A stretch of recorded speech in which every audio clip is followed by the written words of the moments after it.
BBOR, Black Box Online Radio, coming to you from West Virginia.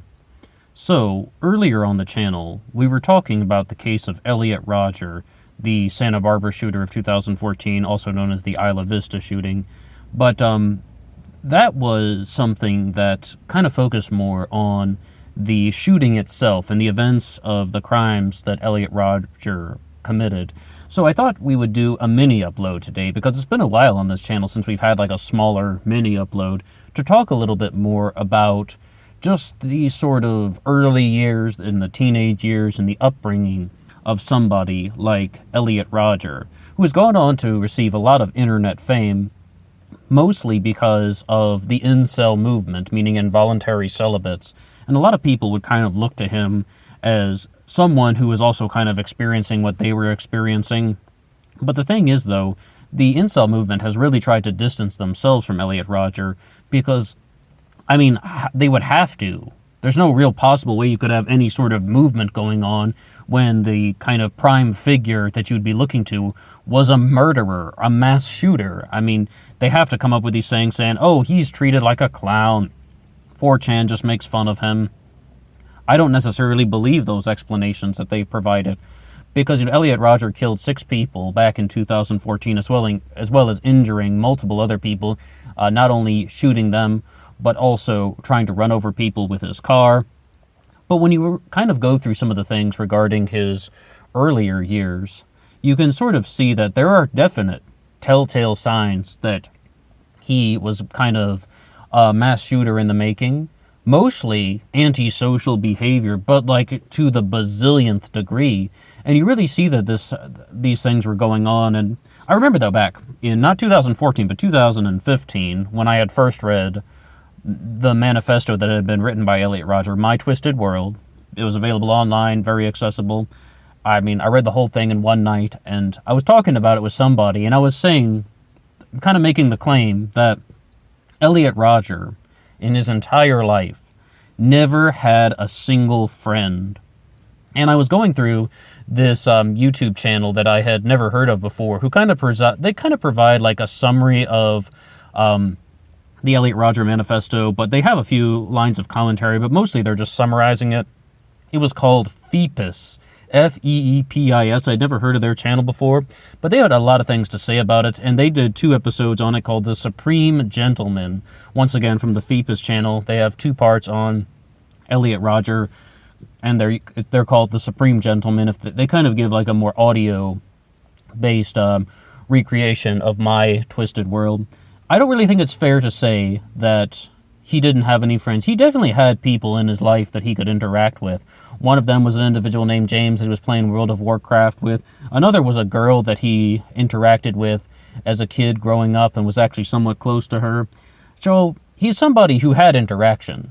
He had friends. Did he have long-lasting, meaningful relationships? No, not really. And they definitely were clouded by his own desire to be the center of attention. From a very early age, he was talking about being a very jealous person. He was talking about wanting what other people had. I mean, always wanting more for himself. And I think those are just like, that's absolutely showing the lack of a conscience. Or at the very least, what we kind of said about the Swiss cheese conscience, which wasn't my own description. It came from a therapist named Susan Forward.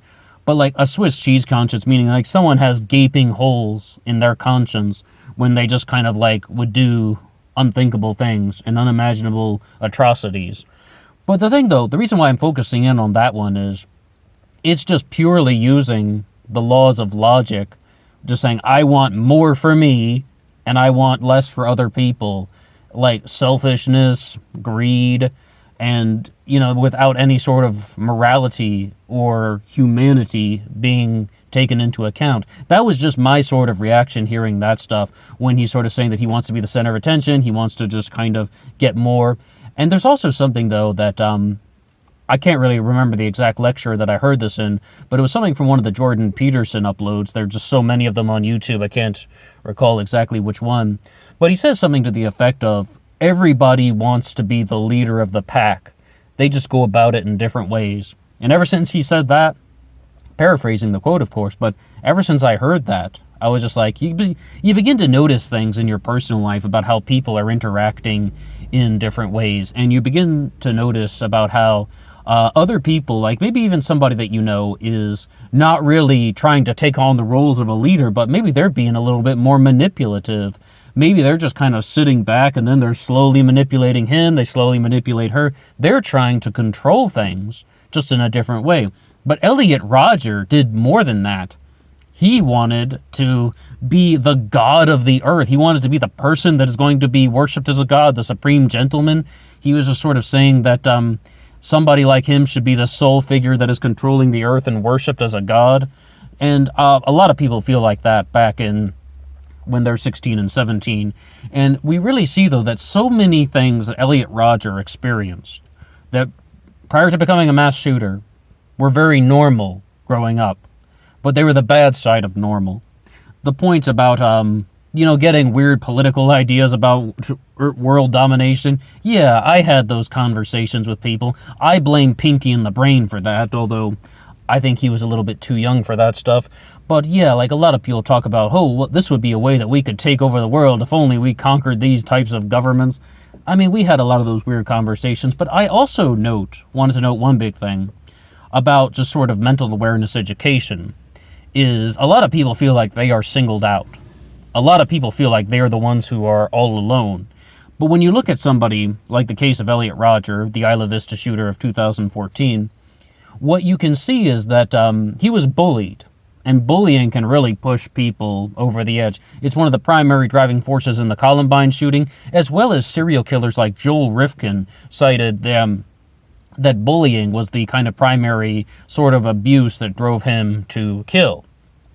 But the thing is, though, with Elliot Rodger is he was smaller than the other kids, and people would pick on him all through school. Growing up, he was just smaller than everyone, and they would bully him. He fell asleep in class. They taped his head to the desk. As well as other people would just try and steal his stuff when he was like a freshman in high school. But the thing is, though, this stuff doesn't end just because someone's a little bit bigger. The hockey player, Clint Malarchuk, who he wrote his kind of memoir, which is called A Matter of Inches. The Canadian title was The Crazy Game. He was involved in one of like a very big bloody hockey accident. Maybe you saw it on YouTube. But Clint Malarchuk wrote in his book that even as a person who was 6 feet tall, he was 6'0", he felt intimidated by people who were bigger than him. Normally, there is somebody bigger than you. Normally, even people who are 6 feet tall also get intimidated by bigger people. And sometimes they feel small and they feel picked on by bigger people. So it's like even the big people are picking on other big people. And those things definitely happen. It happens to just countless people, and it happens more frequently than we think. And it is through the sharing of information on the internet that we really can sort of recognize that, the experiences that we're having aren't so much because, we're just singled out and the world is against us and the world is only being cruel to us the way that Elliot Rodger thought. He thought that things were just cruel for him and he wasn't being rewarded with sex for being the supreme gentleman only because of who he was. Absolutely not. It actually seems like it's something more like life isn't exactly easy, and instead of actually trying to conquer the difficulties of life, he committed a mass shooting and committed suicide because he felt entitled.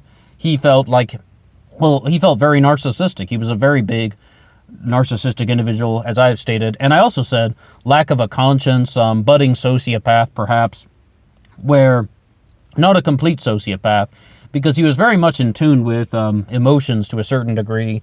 But it's also a lot like he was just kind of overwhelmed with that type of greed and lust for power, for being the center of attention, for having more for him and less for other people. And he wanted just more for himself. He wanted to be the more dominant figure. And his only way to get dominance, so he believed, was by committing a horrendous act of violence, shooting multiple people in Isla Vista. And it's a horrendous tragedy. It really is, because this one did not have to happen.